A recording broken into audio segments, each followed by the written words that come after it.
যুক্তরাষ্ট্রের সঙ্গে কয়েক মাস ধরে চলা সংঘাত কি এবার শেষের পথে? ইরানের প্রেসিডেন্ট মাসুদ পেজেশকিয়ানের এক মন্তব্যে আন্তর্জাতিক অঙ্গনে শুরু হয়েছে নতুন জল্পনা। শুক্রবার চিকিৎসকদের সঙ্গে এক বৈঠকে পেজেশকিয়ান বলেছেন, এখন যুদ্ধের অবসান ঘটানোই ভালো, কারণ ইরান বর্তমানে শক্তি ও মর্যাদার অবস্থানে রয়েছে।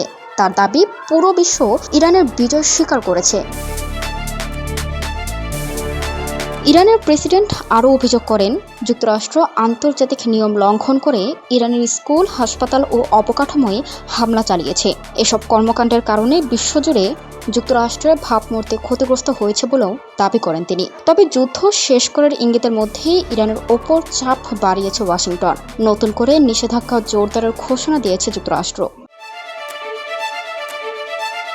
এর পাল্টা প্রতিক্রিয়ায় ইরানের পররাষ্ট্র মন্ত্রণালয় যুদ্ধের বিরুদ্ধে অর্থনৈতিক সন্ত্রাসবাদ ও মানবতা বিরোধী অপরাধের অভিযোগও তুলেছে।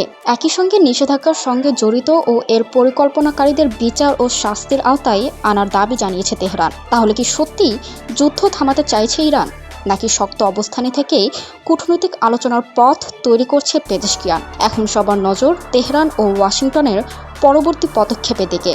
কয়েক মাসের রক্তক্ষয়ী সংঘাত কি এবার আলোচনার টেবিলে গিয়ে থামবে, নাকি অপেক্ষা করছে আরও বড় কোনো মোড়? ফারহানা মিতু, ঢাকা প্রভাব।